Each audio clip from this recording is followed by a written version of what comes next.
नमस्कार।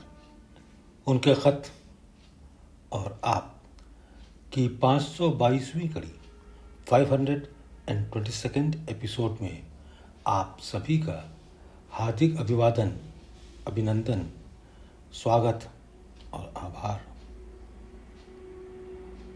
दोस्तों, आज का ख़त तारीख 28 अप्रैल साल 1948, अप्रैल 28, 1948, 8:20 PM। भाई मन, तस्लीम। डायरी भाई मैं अपनी खुद भी लिखता हूँ। ये मुमकिन है कि कोई ख़ास हाल महीने 2 महीने तक पैदा ना हो, मगर जब कोई नई बात होती है तो तहरीर कर देता हूँ। बाबू रघुनंदन प्रसाद जी का ख़त आया। उन्होंने तहरीर किया था कि मुझ में कोई नुमाया तब्दीली मालूम नहीं होती, और ये जाहिर किया था कि अपना हाल कैसा हो, खुद शनासी है। खुद शनासी स्वयं को पहचानना। खुद शनावरी के बाद खुद शनासी आती है। खुद शनावरी स्वयं गोते लगाना, खुद शनासी खुद को पहचानना। बाबू रघुनंदन प्रसाद जी का ख़त आया था। उन्होंने तहरीर किया था कि मुझ में कोई नुमाया तब्दीली मालूम नहीं होती, और ये जाहिर किया था कि अपना हाल कैसा हो, खुद शनासी है। हाल कैसा भी हो, खुद शनासी है। खुद शनावरी के बाद खुद शनासी आती है। मुझे ताज्जुब हुआ कि ये बातें उन्होंने कैसे लिखी। गो उन्होंने लिखी हैं, उनकी दिली नहीं है। हालांकि उन्होंने लिखी हैं, लेकिन उनकी दिली नहीं है, इसलिए कि वो एहसास ना कर सके होंगे। इतना ही सोचो, जो मैंने एक दो मिनट वक्तन फ़वक्तन दी है, असर ज़रूर करना चाहिए। बहरहाल वो अपने विरोध में बचते ज़रूर होंगे, जिस हद तक हो सकेगा। हालांकि जो चीज़ उन्होंने अपने हिस्से में रखी है, अगर ठीक हो जाए तो मैं समझता हूँ कि फैज़ का दरिया उमड़ पड़े। खैर, ईश्वर ने चाहा, आगे एहसास होगा। आप जो मुराकबे कर रहे हैं, उसके असर आपके अच्छे एहसासात हो रहे हैं। मालिक का शुक्र है, और रोज़ बरोज़ उसकी दया से आप तरक्की कर रहे हैं। शिर्क वाले जुमले का जवाब आपने खुद इसी खत में दे दिया। शिर्क कहते हैं अनेकेश्वरवादी। शिर्क वाले जुमले का जवाब आपने इसी खत में दे दिया है।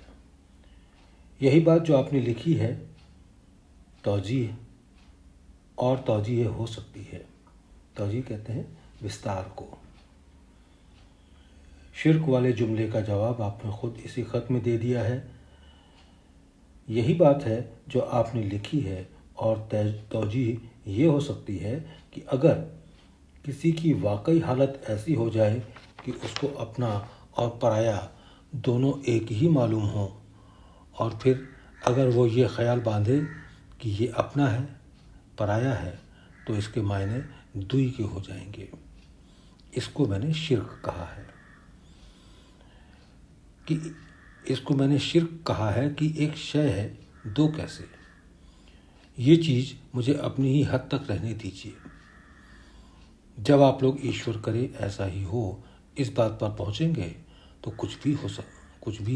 तो जो कुछ भी हो रहा है, असली या ख्याली, आप मेरे न समझेंगे, और मेरी ये सब चीज़ें समझने से एक वक्त वो भी हालत आ जाएगी। आपने जो इस बात को पूछा है कि मुझसे मुराद आत्मा से है, ये क्या बात है? इसका जवाब इसके करीब ही है। मेरी जो कुछ की हालत है, उसको इस लफ्ज़ से मौसूल कर लिया जावे, यानी आत्मा से, तो मेरी राय में सही होगा। जब इंसान में फ़नाइयत मुकम्मल हो जाती है, कंप्लीट हो जाती है, तो जिस चीज़ में उसकी फ़नाइयत है या जिसमें उसने अपने आप को ले लिया है, हर चीज़ से वही मुराद होता है। उसको चाहे आत्मा कह लो, ख्वाह कुछ भी कह लो। पंडित जी के बारे में आपका ठीक ख्याल है। उनका ज़ाती लगाव कुछ नहीं है, ईश्वर के ही सत्य रूप हैं। ठहरने, पिलाने, छोटे बड़े व मैं, आप, तुलसीदास वगैरह। फिर अगर पंडित जी साहब यही समझ लें तो फिर किसी से शिकायत नहीं रहती। शांति बाबू के छूटने की खबर सुनकर बहुत खुशी हुई। बच्चों को दुआ को Ramchandra, president Shri Ramchandra mission, Shahjahanpur, UP. मुकर्रर ये कि पंडित जी ने एक पोस्ट कार्ड मुझे भेजा था, उसका जवाब पोस्ट कार्ड में दे दिया गया। अब आपके साथ साथ एक ख़त लिफाफे में आया है, उसका जवाब अभी नहीं दिया है। पंडित कामतानाथ का एक ख़त लखनऊ से और एक कलकत्ते से आया। कलकत्ते वाले ख़त में लिखा था कि मेडिकल इम्तहान का इंतज़ार है, और ये लिखा था कि 6 मई को होगा। रामचंद्र।